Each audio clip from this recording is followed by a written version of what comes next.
زیادہ انسان خوشی کے لیے ترس رہا ہے، سب کچھ ہوتے ہوئے بھی انسان کے پاس خوشی نہیں ہے۔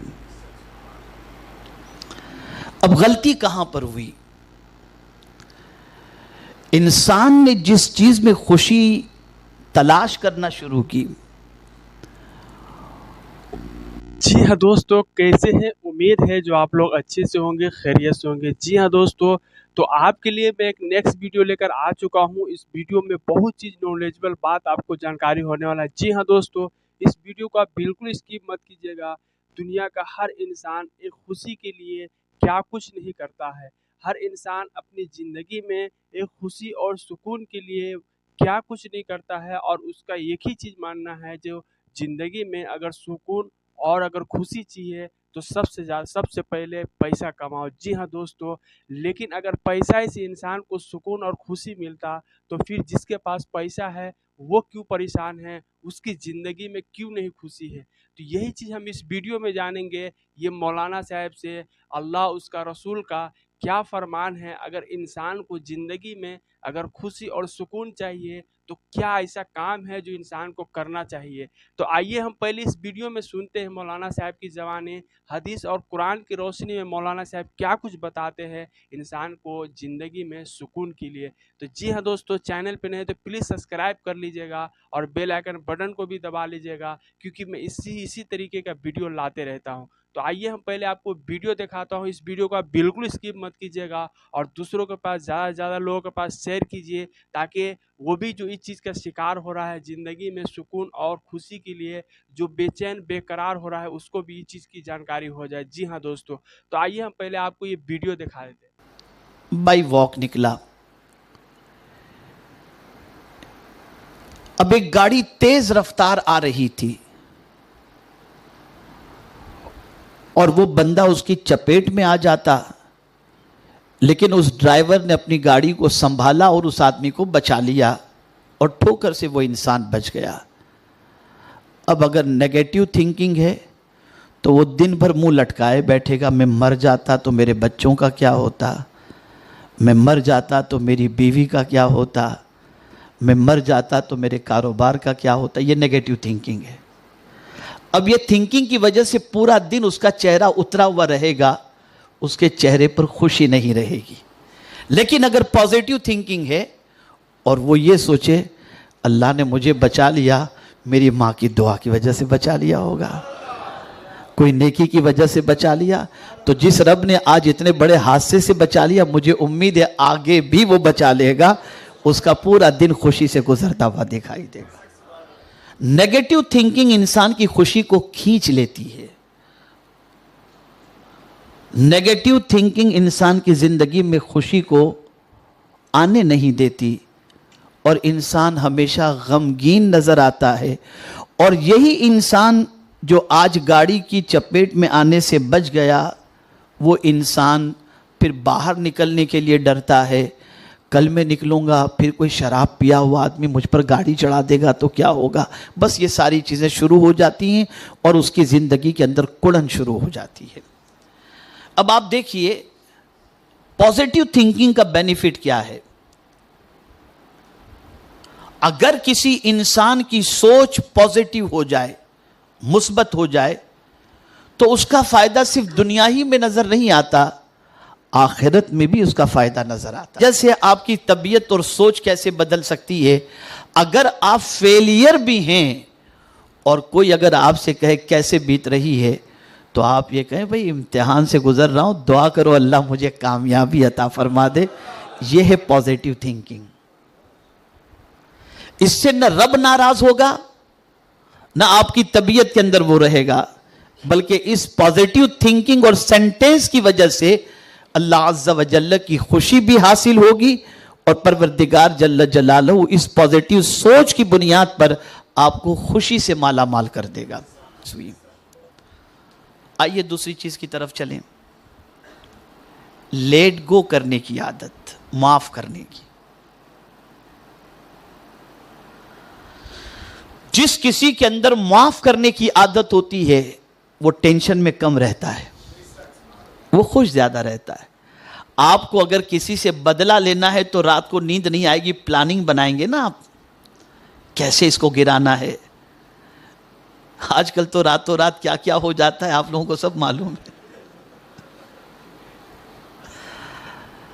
تو یہ سارے پلان کب چلتے ہیں؟ جب انسان جو ہے معاف کرنے کی بجائے ریونج کا جذبہ رکھتا ہے، انتقام کا۔ لیکن اگر کسی نے معاف کرنے، چھوڑو یار میں نے معاف کر دیا، تو اس کو چین کی نیند آتی ہے، اسے سکون کی نیند آتی ہے۔ کبھی انسان یہ سوچتا ہے یار میں معاف کروں گا تو پتہ نہیں یہ میری معافی کو میری بزدلی نہ سمجھے۔ شیطان وسوسے پیدا کرتا ہے، یہ بزدلی نہ سمجھے کہ یار اس میں طاقت نہیں ہے، اس کے لیے دیکھو لیٹ گو کر دیا۔ تو نہیں، کبھی انسان یہ سوچتا ہے کہ میں معاف کروں گا تو معاف کرنے سے میری عزت کم ہو جائے گی۔ تو قربان جائیے میرے آقا صلی اللہ تعالی علیہ وسلم جو سب سے بڑے ماہر نفسیات تھے، رسول اعظم صلی اللہ علیہ وسلم ارشاد فرماتے ہیں صدقہ دینے سے مال کم نہیں ہوتا اور معاف کرنے سے عزت کم نہیں ہوتی۔ معاف کرنے والے کی عزت ہمیشہ بڑھتی چلی جاتی ہے۔ اسی لیے پیغمبر اعظم صلی اللہ تعالی علیہ وسلم سے ایک صحابی نے پوچھا حضور میں اپنے غلام کو، اپنے خادم کو دن میں کتنی غلطی کرے تو میں اسے معاف کروں؟ سرکار خاموش رہے۔ وہ پلٹ کر دوسری طرف سے آیا، سرکار میں اپنے خادم کی کتنی غلطیاں دن میں معاف کروں؟ سرکار پھر خاموش رہے۔ تیسری مرتبہ جب اس نے کویشچن کیا کہ میں اپنے خادم کی کتنی غلطیوں کو دن میں معاف کروں، تو میرے آقا صلی اللہ علیہ وسلم نے فرمایا 70 غلطیاں اگر تمہارا خادم دن میں کرے تو تم اس کی 70 غلطیوں کو معاف کر دو۔ اب ایک چھوٹی سی بات، آپ نے دیکھا ہوگا بہت سارے ایسے ایمپلائی ہوتے ہیں جو پہلے ایمپلائی ہوتے ہیں اور ہم سے کام سیکھ کر ہمارے پاس کام کر کے کبھی ان کو ہم نے کوئی سخت جملہ کہہ دیا تو وہی سخت جملہ ہمیں اس کا دشمن بنا دیتا ہے، اور پھر وہ ہمارے یہاں سے کام چھوڑ کر ہماری ہی آئٹم کی دکان، ہماری ہی دکان کے سامنے کھول کر کے بیٹھ جاتا ہے، اور پھر اس کے بعد ہم سر پکڑ کر کے بیٹھتے ہیں اور کہتے ہیں یار اس وقت میں غصہ نہیں کیا ہوتا تو آج میرا دشمن بن کر سامنے تو نہیں کھڑا ہوتا۔ رسول اعظم یہ جانتے تھے اور چاہتے تھے کہ امتی کو خوشی ملے، اس لیے سرکار نے فرمایا تمہارا خادم دن میں 70 ٹائمز مسٹیک کرے تو یہ معاف کر دینا تمہارے لیے ایزی ہوگا، اس لیے کہ معاف کرو گے تو وہ تمہارا دشمن نہیں بنے گا، معاف کرنے پر تمہارا وہ احترام کرے گا اور عزت تمہاری کرتا بنے گا۔ اور خود پریکٹیکل لائف میں حضور صلی اللہ علیہ وسلم نے ایسا ہی کیا۔ حضرت انس رضی اللہ تعالیٰ عنہ آقا کریم صلی اللہ علیہ وسلم کے خادم تھے، 10 سال حضور صلی اللہ علیہ وسلم کی خدمت میں گزارے۔ حضرت انس رضی اللہ تعالیٰ عنہ فرماتے ہیں کہ اس 10 سال کے پیریڈ کے اندر میں نے بے شمار غلطیاں کی، لیکن حضور صلی اللہ علیہ وسلم نے کبھی مجھے اف بھی نہیں فرمایا، چنانچہ حضرت انس حضور پر جان قربان کرنے کے لیے تیار ہو گئے۔ فرمائیں میرے پیارے آقا صلی اللہ تعالی علیہ وسلم کے پیارے دیوانوں، تو خوش رہنے کے لیے یہ 2 چیزیں ہوئی۔ اب تیسری چیز سماعت فرمائیں، جذبہ ایثار، سیکریفائس۔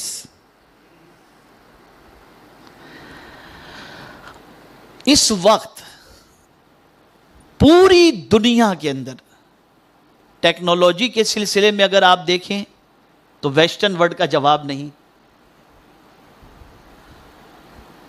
ماڈرن ٹیکنالوجی جتنی بھی ہے، آپ دیکھیں گے اسپیس پر قدم رکھنے کی بات، چاند پہ قدم رکھنے کی بات، اسپیس کے حوالے سے کنٹرول کی بات، یہ ساری چیزیں اگر آپ دیکھیں تو ویسٹ ورلڈ جو ہے اس وقت وہاں پر آپ کو آگے نظر آئے گا، امریکہ ہے، یورپین کنٹریز ہے، یہ سب۔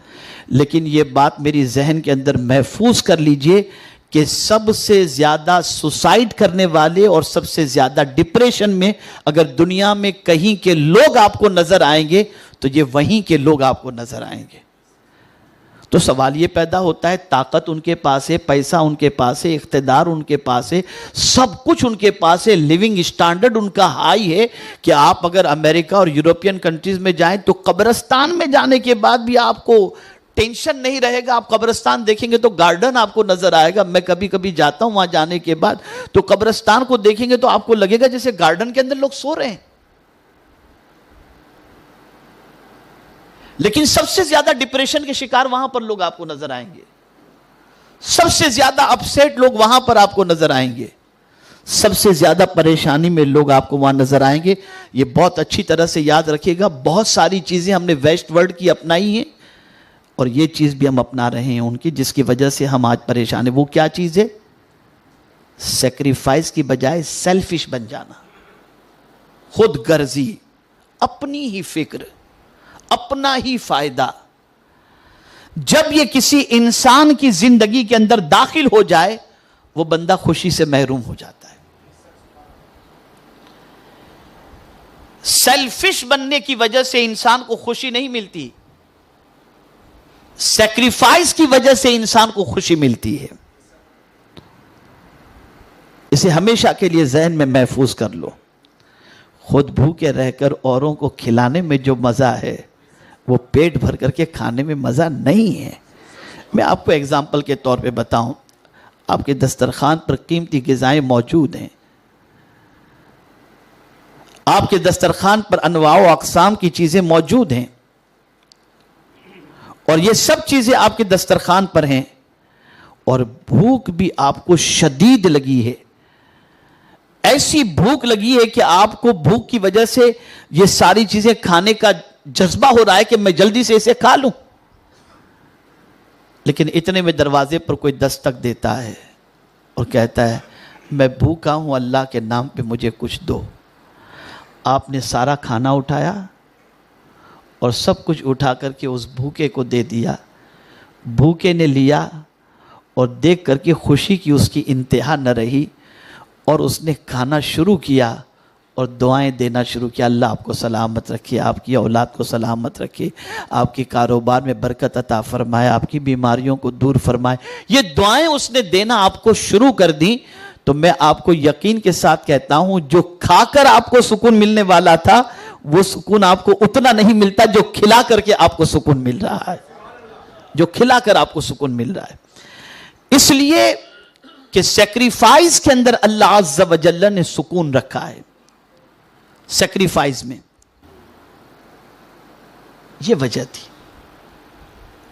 اب آئیے ایک واقعہ میں آپ کے سامنے قرآن کی روشنی میں بتاؤں. آقا کریم صلی اللہ علیہ وسلم صحابہ کے ساتھ تشریف فرما تھے. ایک مہمان آئے تو رسول اعظم صلی اللہ علیہ وسلم نے, صحابہ موجود تھے ان کے درمیان, فرمایا کہ یہ میرا مہمان ہے, کون ہے جو آج میرے مہمان کو اپنا مہمان بنا لے. تو ایک غریب صحابی کھڑے ہو گئے اور وہ غریب صحابی کھڑے ہو کر عرض کرتے ہیں یا رسول اللہ صلی اللہ تعالی علیہ وسلم, آج آپ کے مہمان کو میں اپنا مہمان بناتا ہوں. سرکار نے اپنا مہمان ان کے حوالے کر دیا. وہ حضور صلی اللہ علیہ وسلم کے مہمان کو لے کر اپنے گھر کی طرف جا رہے تھے اور راستے میں سوچ رہے تھے پتہ نہیں گھر میں کھانا ہوگا بھی کہ نہیں. اتنے غریب تھے, وہ اتنے غریب صحابی تھے کہ ان کو خود ڈاؤٹ تھا کہ میرے گھر میں آج چولہا جلا ہوگا کہ نہیں جلا ہوگا, لیکن بس یقین تھا چلو لے جاتا ہوں, جو بھی ہوگا حضور کے مہمان کو پیش کر دوں گا. اس نیت سے چلے. گھر کے دروازے پر دستک دی. بیوی نے پوچھا کون, اپنا نام انہوں نے بتایا اور ساتھ میں ایک مہمان کو لے کر کے آئے یہ انہوں نے بتایا. دروازہ کھولا گیا, مہمان اور وہ صحابی گھر میں داخل ہوئے. مہمان خانے میں سرکار کے مہمان کو انہوں نے بٹھایا اور خود جو ہے اپنی بیوی کے پاس پہنچے اور بیوی سے کہا کہ آج ایسا معاملہ ہوا کہ محفل میں ہم بیٹھے ہوئے تھے اور بھی کئی صحابہ تھے. حضور صلی اللہ علیہ وسلم نے فرمایا آج کون میرے مہمان کو اپنا مہمان بناتا ہے, تو میں نے یہ ذمہ داری اور یہ سعادت میں نے قبول کر لی. اب میں حضور کے مہمان کو لے کر کے آیا ہوں, ذرا یہ تو بتاؤ گھر میں کچھ کھانے کو ہے